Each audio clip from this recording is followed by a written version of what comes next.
knew that my hearing was really sensitive when I was a child. So the interaction with sound when I was younger was very directly emotional and a lot of times reactive, like reacting to a really loud sound or trying not to have my ears hurt by a loud sound. But at this point, my relationship with sound is so totally different.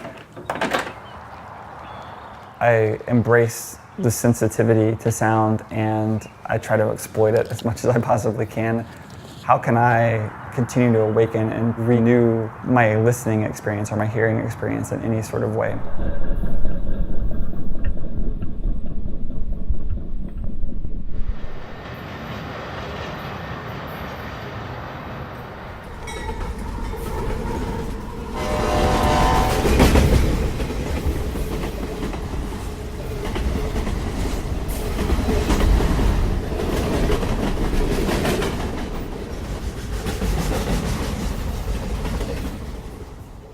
The only problem about recording over here is you always have trains.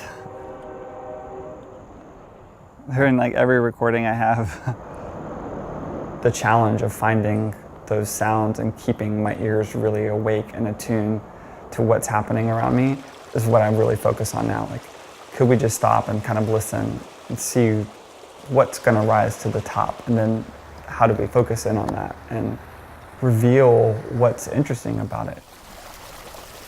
Is it because it rises to the surface, or is it because there's something there, a texture or a characteristic of that sound that really needs to be investigated?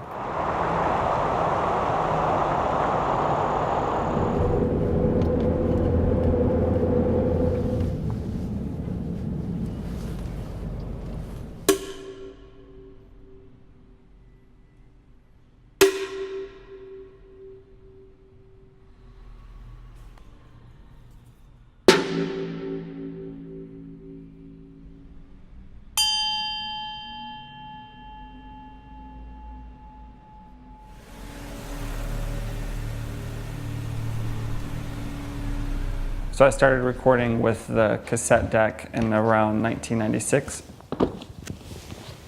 I developed this archive of every time I traveled or went anywhere. I realized that some of them have more significance than others. Flipping through, I find my granddad's recording talking about fiddle tunes, what he played and why he played it. It was the last time I recorded my granddad playing before he had passed away.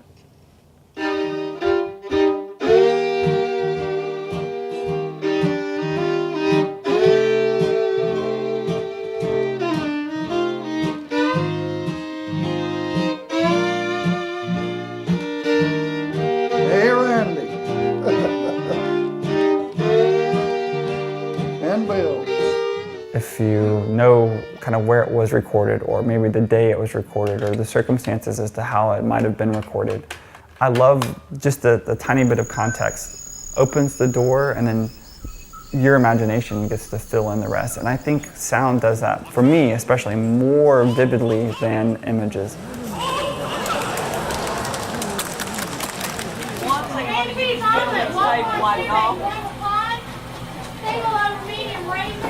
Come on, Don, we got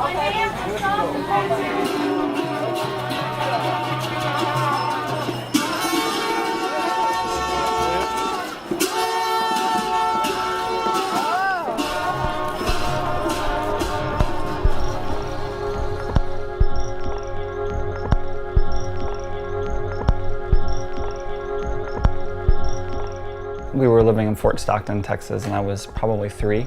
I had a Fisher-Price turntable sitting right next to my bed, and I had a few 45s that were there, and so I would wake up in the morning, put a 45 on, and play a record. I didn't actively seek out music, I just devoured whatever was there as much as I possibly could over and over and over again.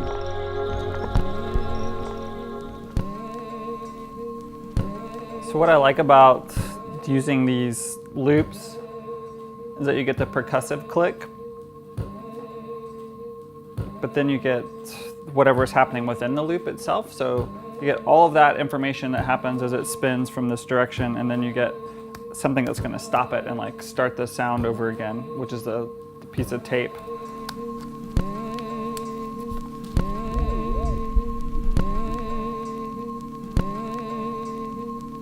So when something's looping, I think about the present being sustained but then extended through time. So repetition happens a lot in my work, and I think it's a way for me to talk about time, but in a very specific way, like these things kind of looping back in and on themselves. Before, it was always really separate in my mind, DJing and all this other sound interests. So now everything's in the same room and I can bounce things around in here really, really easily.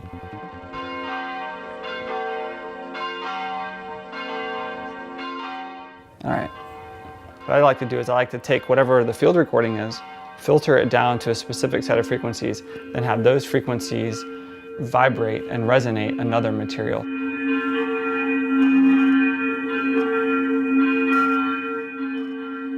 This piece was called Vibrational 1, and I found this bucket. Of course, the train. So this bucket was found under the bridge at Roosevelt Park, just around the corner.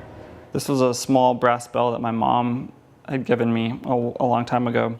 I just thought that there'd be this really nice conversation between materials and place and sound, and that the sound would be the sort of activating element in all of those things.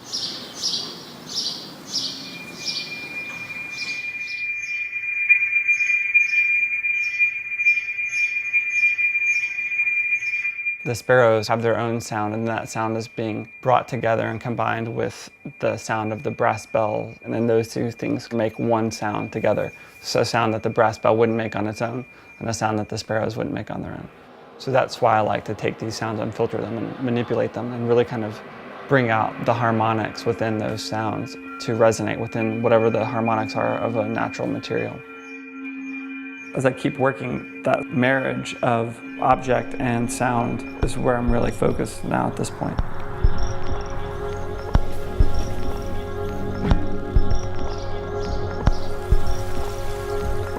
I remember someone asking me, like, well, why do you use sound in your work? It was like one of those questions, like, well, why do you breathe? I know that it happens and I know that I need to do it, but it's just something like, of course I'm going to use sound. It seems so primary to me that I kind of have to use it.